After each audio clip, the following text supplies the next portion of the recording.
Hello. All right. Good morning, everyone. My name is Torsten Johann, and I'm a design principal at Studio Gang. On behalf of our team and Jeannie Gang, our founding principal and lead designer of Assemble Chicago, who unfortunately couldn't be here today, thank you for joining us on this beautiful morning on the rooftop of Studio Gang's headquarters for the announcement of results for the City of Chicago's C40 Reinventing Cities competition. As architects, it is rare to come across a competition as ambitious and inspiring as the Reinventing Cities initiative. But at Studio Gang, we are driven to harness the power of design to make real, tangible, positive change for our communities and the natural world. The Reinventing Cities competition demonstrates powerfully that our mayor, the Department of Planning and Development, and C40 share our belief in the critical role design must play in carving more resilient and inclusive futures for our cities. By marrying C40's global leadership in pushing forward resiliency and sustainability with DPD's firm commitment to inspiring community-centered design, Reinventing Cities is truly setting new standards for what cities can do, and should be expected to do, and should expect from the developers and architects. Together with our partners, the community builders, we were eager to participate because we saw the incredible potential of the historic site right at the State Street corridor to help revitalize our downtown post-COVID in ways that can be accessible and welcoming to all Chicagoans. We named our proposal Assemble Chicago because we wanted to create a place that could bring together residents from every neighborhood to share in the prosperity of downtown. We worked closely with DBHMS, Thornton Tomasetti, and Site Design Group to ensure that C40's 10 core principles were fully integrated into the proposal from the outset, to achieve a carbon-neutral environmental performance significantly above industry standard. Every design decision, from using low-carbon, cost-effective materials, to including biodiverse gardens and educational spaces where residents can learn to grow their own food, to integrating passive design strategies like natural ventilation and a low glazing ratio, was driven by the desire to create a new model for how to design sustainable buildings not only in Chicago, but around the world. In Chicago, architectural innovations have always emerged from and responded to the specific challenges of their times. With Reinventing Cities, DPD and C40 asked us to build on this legacy of innovation with contemporary technologies and building techniques to address the biggest challenges of today: climate change and housing inequality. And we are proud of our response, Assemble Chicago. And with that, thank you very much. And I would like to now welcome the mayor, Lori Lightfoot, to the stage. Thank you.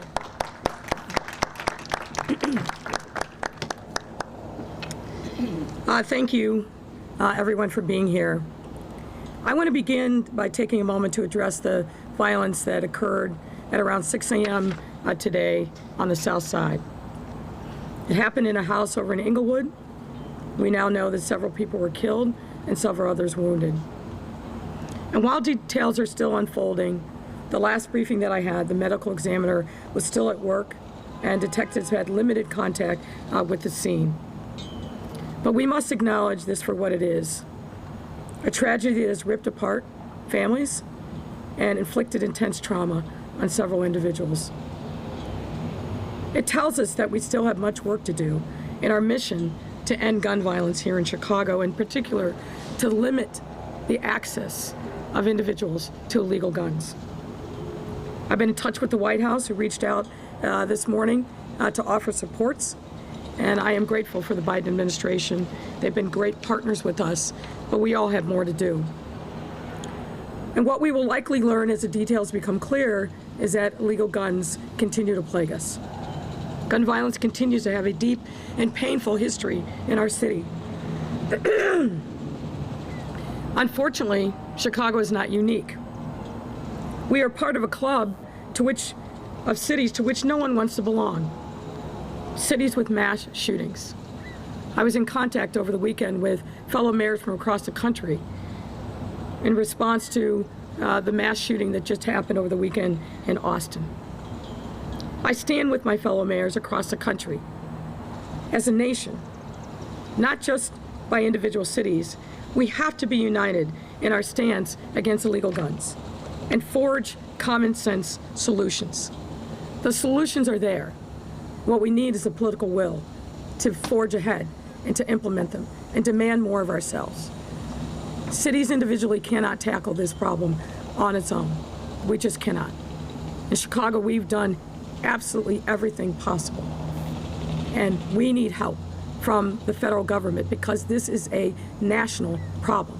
When guns are so porous that they can come across our borders with such ease as we see every single day in Chicago, we know that we have to have a multi-jurisdictional national solution to this horrible plague of gun violence. And that starts with eliminating opportunities for criminals, for children to get access to illegal guns so that petty disputes turn into mass shooting events as we've seen over and over and over again, not just this year, but in every year. So more has to be done, and we will be calling upon our partners in the federal government to step up and help us because we need to have a united front against this illegal scourge of gun violence.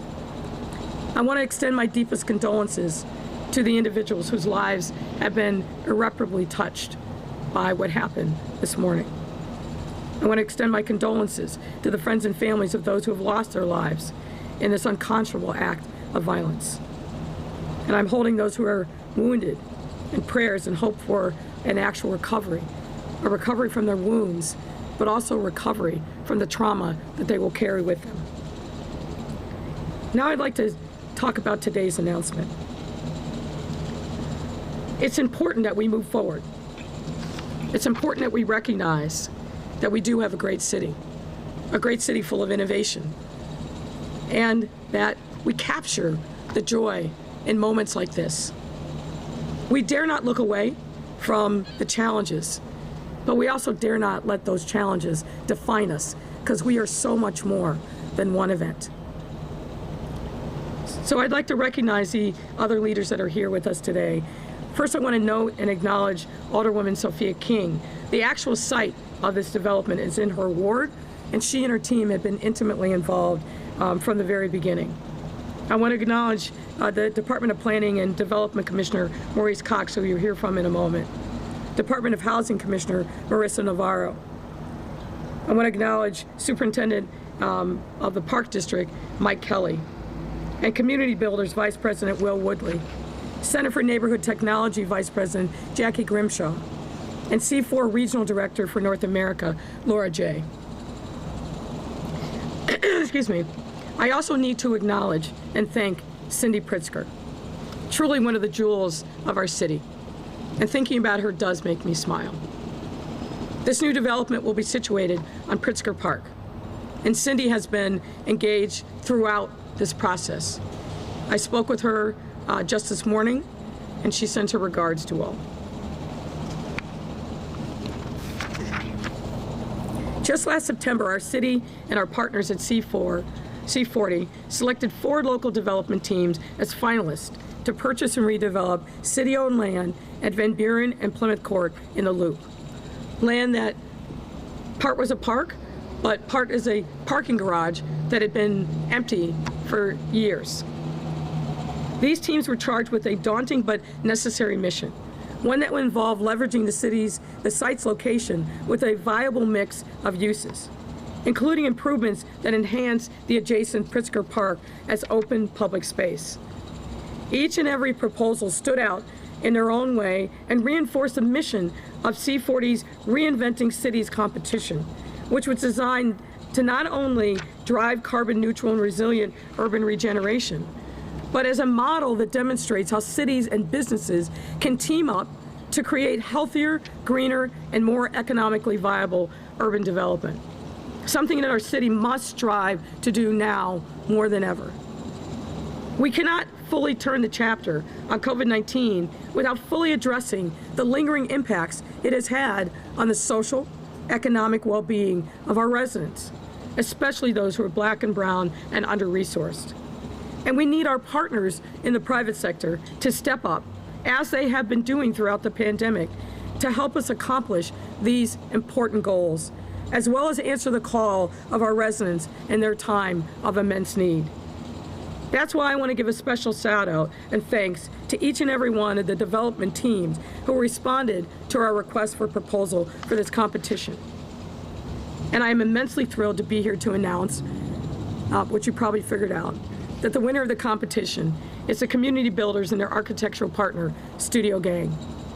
Community Builders and Studio Gang both know how important it is for residents to have unrestricted access to everything they need to succeed, which is why their project, entitled Assemble Chicago, will be particularly impactful. Assemble Chicago will be a 20-story, 100% affordable high-rise. Can we get a little love for that? 100% affordable high-rise?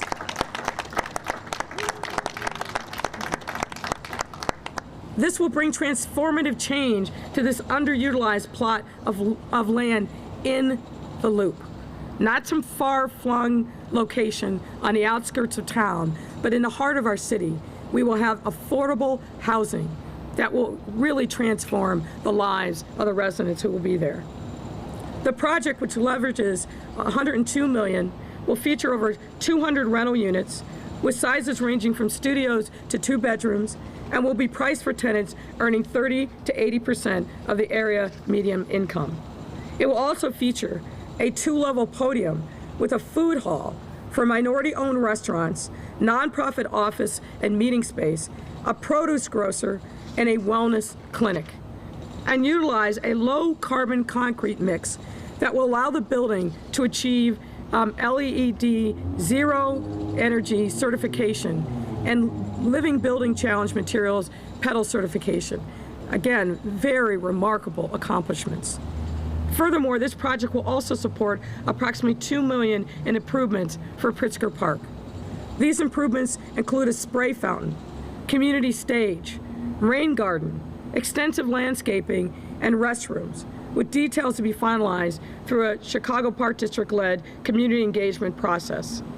When all is said and done, Assemble Chicago will have generated approximately 530 temporary and permanent jobs. And it will literally stand as a reminder of the deeply positive impacts that community-driven neighborhood development and private sector partnership can have on our entire city.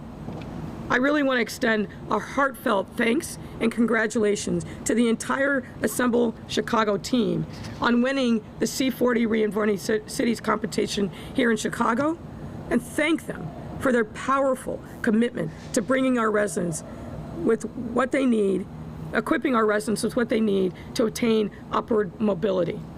Finding a safe, affordable place to call home and raise a family shouldn't have to be an elusive pipe dream in our city, not with all the wealth and riches and talent that we have here. Once the Assemble Chicago project is completed, we'll be able to turn the pipe dream into reality for so many residents. I look forward to coming back and seeing the development in its full glory. I also want to take a moment just to also thank Studio Gang. They've been tremendous partners with this administration over lots of tough challenges and projects. I want to particularly thank them for the work that they're doing with us in our West Side Activation Initiative. They've given us pro bono support and resources that have made a marked difference in the quality of life on the West Side.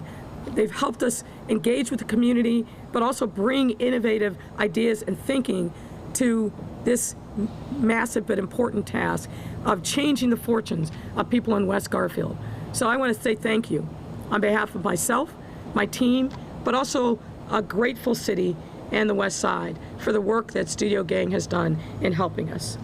So with that, I'll again say thank you and turn it over to Commissioner Maurice Cox, who will tell us a little more details about this, this incredible project.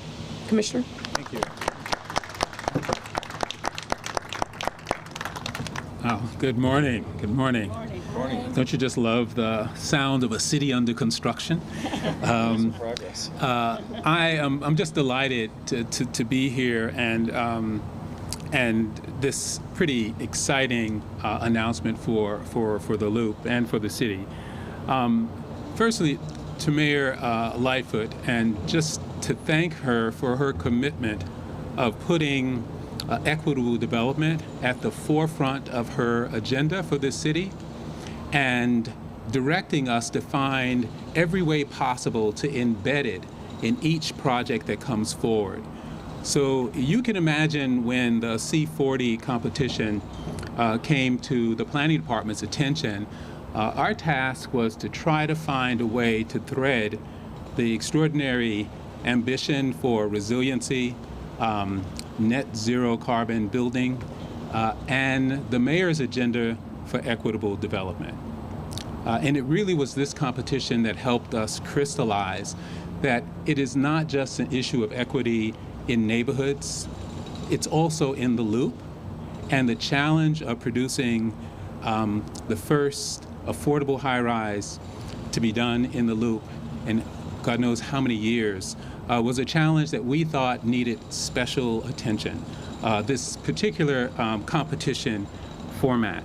So I just want to give you a little bit of a history of the timeline of how we brought this together, and then you'll hear from many different speakers that speak to different aspects of it. So I was here just months into my tenure as commissioner when this competition opportunity was brought to our attention. And I saw it as an opportunity, again, to make real the mayor's commitment to equitable development, and not only in neighborhoods, but here in the Chicago's Loop. So our challenge was that there are many, many goals of C40, design excellence, sustainability, but the main one was equity. And this is what brought us to Chicago's particular turn on the C40 goals. But we also had to get folks aligned with the idea that we were going to build high-rise affordable housing in the Loop. And to do that, the planning department assembled community representatives, Alderman King's office, and we workshopped how we could thread those two together to really put forward a challenge that led to this extraordinary building and park that you see today. That took several months of process. It involved an expression of interest because this is a competition that is to be built. From that, a request for proposals, of which 4 made the final cut.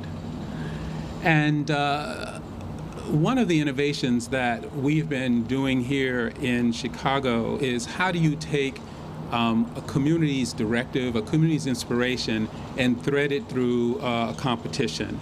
And so with the support of Alderman King's office, we held 2 community sessions, virtual sessions with hundreds of people in attendance to hear each of those 4 visions before the jury was to meet and to deliberate.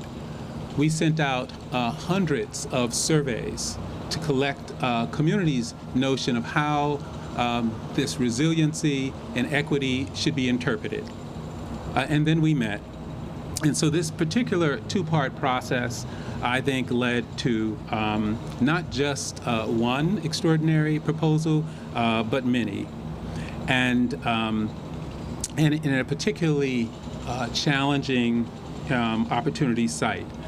There are not many 16,000 square foot sites left in the heart of the Loop that are adjacent to some of the city's amazing assets like the Harold Washington Library, on State Street, the nexus of 4 CTA lines, and of course, Pritzker Park. And so the group that brought the most innovation and thoughtfulness to that proposal was Assemble Chicago, our winning proposal. And they really, really distinguished themselves by a number of design innovations. Firstly, their clear respect and knowledge of the history of high-rise construction in Chicago, and this beautifully articulated envelope that has a kind of high-rise bay window. They also, to the developers' credit, came to the table with the widest range of affordability that we have seen in any building since my time here, and their ability to integrate not just housing for singles, but housing for families was truly an innovation in their capital stack. And then, of course, the deep experience in affordable housing that this development teams. All of that to bring a level of community innovation and benefit that will not only give us a signature building, but will also get us a renewed Pritzker Park. So, and of course, thanks to C40, the highest ambition of a net zero carbon building. And this promises truly to be a window into what the future of a sustainable Chicago looks like. I also want to give a shout out to the evaluation team. That too was a new innovation in the way we run competitions. Not only did we blend community evaluators who live in the neighborhood, we also brought distinguished practitioners in design and development to objectively give us an evaluation. And they include the architect Julie Eisenberg, the architect Mimi Hong from New York, the affordable housing developer Jonathan Rose from New York, and the developer from Chicago, Ann Thompson, from Midwest, from Related Midwest. So it was an extraordinary group, an incredibly rigorous process, and a unanimous understanding of who the winner would be. But we also had amazing runner-ups. And I think it is worth talking a little bit about their creative proposals to redevelop the site. There was Eco Vibe that proposed to bring artist housing into the heart of the Loop. There was Inspiration Exchange that proposed affordable housing and free dining for the formerly homeless. And there was Common Good Collaboration that proposed a really vibrant collection of mixed income units. It's my hope that all of these proposals will find their place in Chicago because they're all worthy of this city. I want to thank C40 for the inspiration of this competition, Alderman King for her commitment to community engagement, and lastly, I'd like to thank Cindy Rubik, who was an amazing project manager for this effort. So thank you, Cindy. And we look forward to the collaboration that we forged here today, and we will see the fruits of in our near future. And with that, I'm going to invite Commissioner Navarre to the podium to speak about this extraordinary proposal. Thank you, Commissioner Cox. It's very exciting to be part of this announcement today.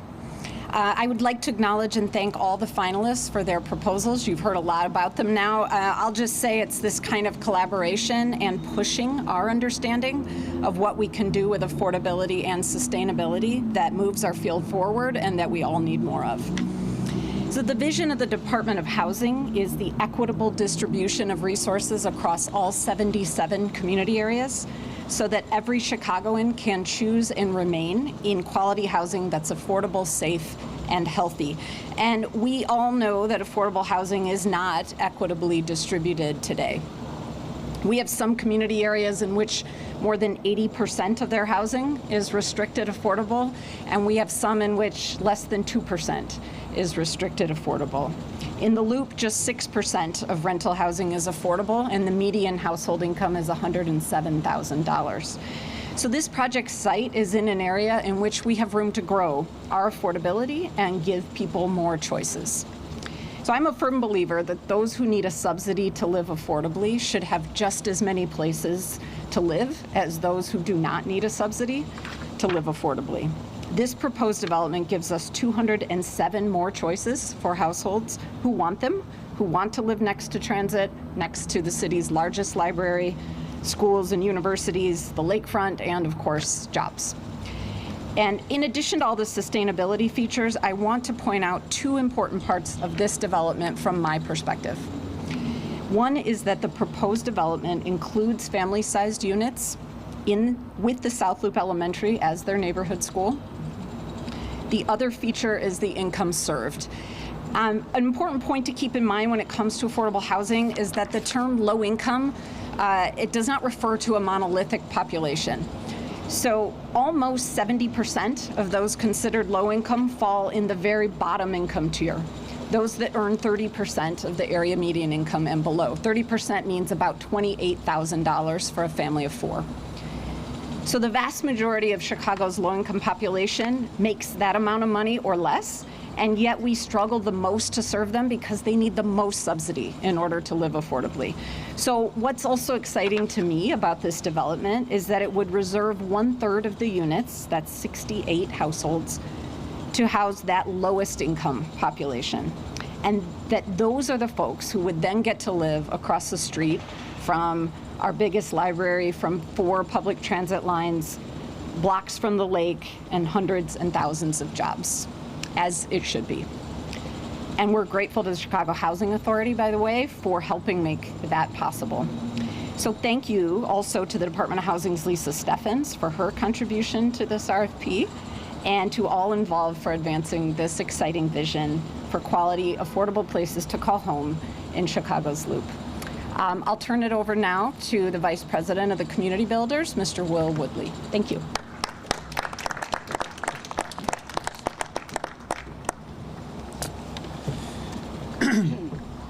Thank you, Commissioner Navarra.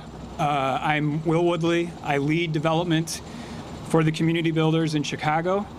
And on behalf of the Community Builders and Team TCB Studio Gang, thank you to Mayor Lightfoot, the City of Chicago, the Selection Committee, and C40 for this truly incredible opportunity. Our proposed development, Assemble Chicago, has the overarching goal to help create a more sustainable, equitable, and unified Chicago. Our team knows from experience that the right design, partnerships, and strategy can deliver real estate development that strengthens communities and local economies while also addressing equity, inclusion, and climate change. At this exceptional location in the heart of Chicago, our team seeks to provide a new civic anchor for all of Chicago that will strengthen our downtown, promote our neighborhoods, and bring Chicagoans together, while also making the Loop more affordable, particularly to the downtown workforce earning $75,000 or less. The first 2 levels of Assemble Chicago, known as the Neighbor Hub, will provide event and collaboration space for local nonprofits serving neighborhoods across the city.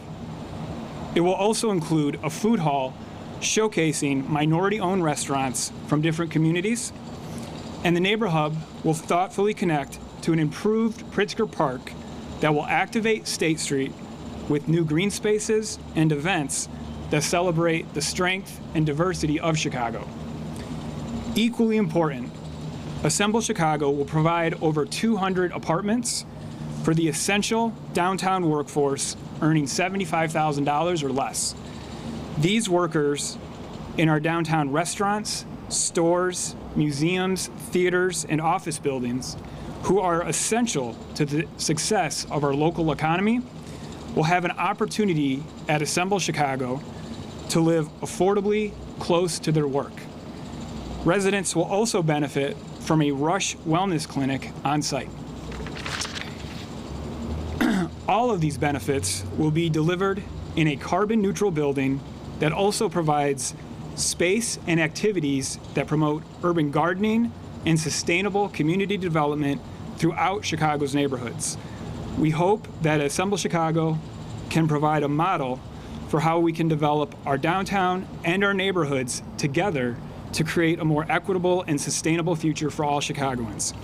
So again, thank you, Mayor Lightfoot, and your entire team for prioritizing equity, sustainability, and unity with the selection of Assemble Chicago.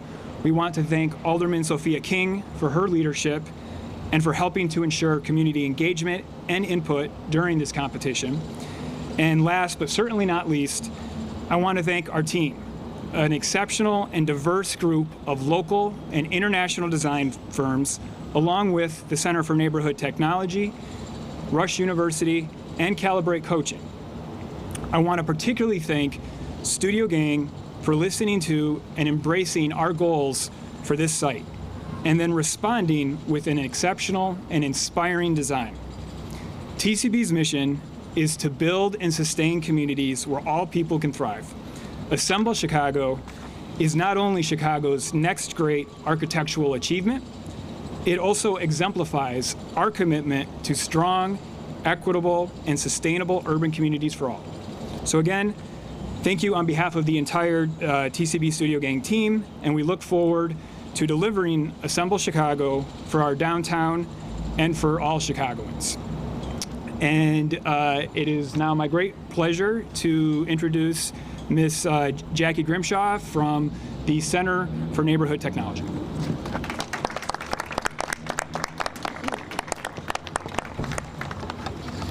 Thank you, Will.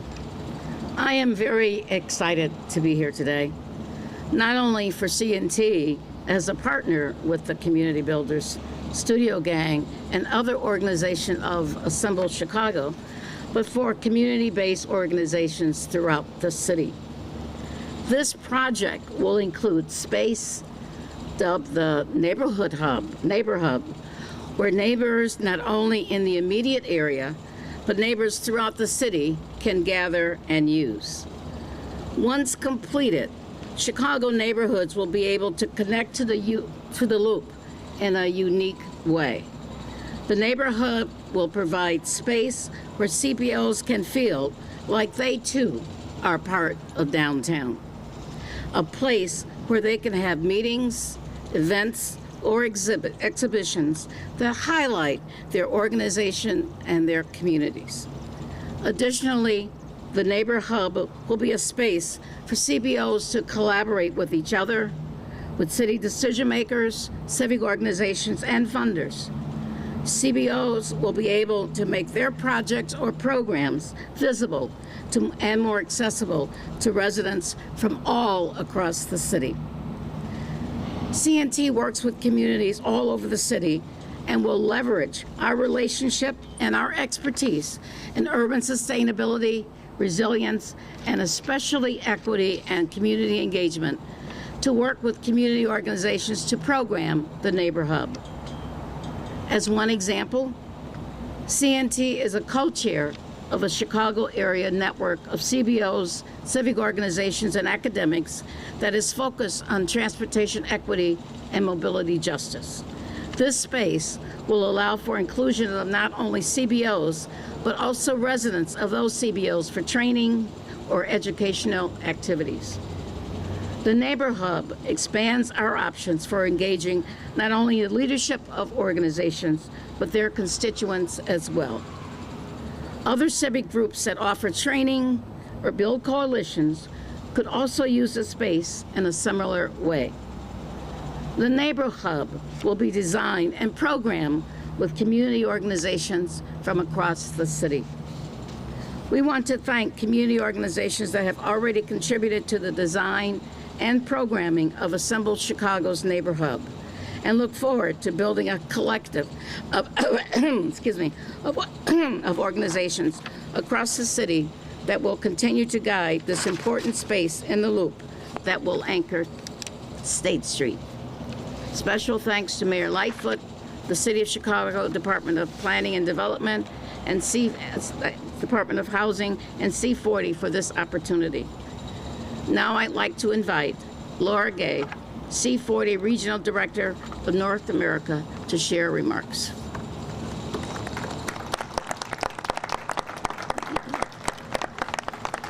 Thank you, Jackie, and thank you so much for having me today, and congratulations to Mayor Lightfoot, the City of Chicago, and the whole Assemble Chicago team. Buildings generate approximately half of the annual greenhouse gas emissions for a city like Chicago. Therefore, in order to address the climate crisis, we must accelerate transition towards zero carbon buildings, and we must harness a model for low carbon development that is thriving and inclusive for all of our populations. In that context, the C40 Reinventing Cities initiative aims to accelerate implementation and development of zero carbon lighthouse projects to serve as a model and inspire for wider change. To mobilize the industry as it creates space where they could develop private projects that serve the common good and cities' environmental and equity goals. Deliver projects that serve the needs of the local population and support resilient, inclusive, and thriving communities, and develop not only new ways of building, but also new uses and activities that foster ecological lifestyles, green activities, and jobs. Chicago is one of the first cities on board for C40's Reinventing Cities initiative, and not only have they successfully participated and been such a wonderful partner, but really helped the initiative grow around the world. To date, there are over 14 cities across 5 continents who are participating in the Reinventing Cities initiative, with 42 sites around the world of different sizes and typologies.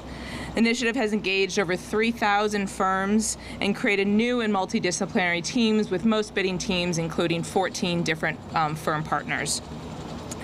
Today we're here to announce the results of this second edition in Chicago, and we're really at C40 so excited about this project. Despite a challenging year, the number of participants and the quality of the projects submitted were outstanding, and C40 is really delighted to support Chicago in contributing to making the city's ambitious climate objectives and equity goals a reality. I want to thank all the participants, the architects, developers, engineers, environmentalists, local organizations, creative project holders that have joined the competition. Your skills and your innovative collaboration are exactly what we need to fight all of these crises. Again, I want to congratulate the Assemble Chicago entire team for your project that will provide Chicago with a much needed affordable and sustainable housing in the heart of the loop, and will serve as an important example for cities around the world on how to ensure equitable housing, improvement of public spaces and services, and climate change can be addressed jointly. Many thanks again, and congratulations to the City of Chicago and the whole team.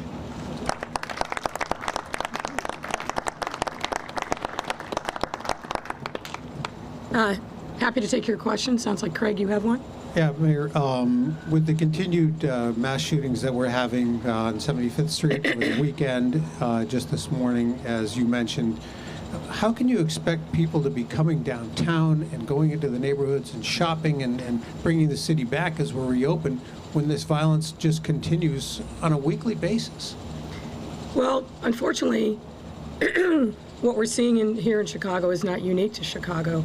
As I mentioned in my opening comments, we're seeing this surge in gun violence all across the country.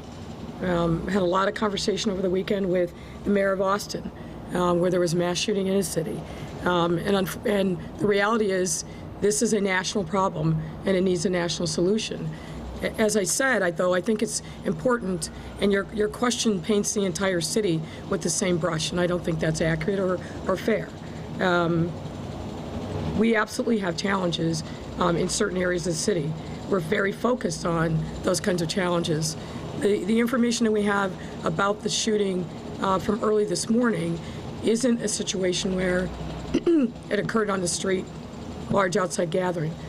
Preliminary information, and I caveat that, is that it occurred inside a single residence. So it's early on. There's a lot more work that needs to be done, and I know enough that early on in these circumstances that the facts can evolve, and I don't want to get ahead of those facts. But the reality is our city is safe, and I stand by that. We have done yeoman's work over the course of a very difficult year where every major city, New York, Los Angeles, San Francisco, Washington, D.C., Atlanta, and on and on and on the list goes, have seen a similar surge in violence. And it is distressing.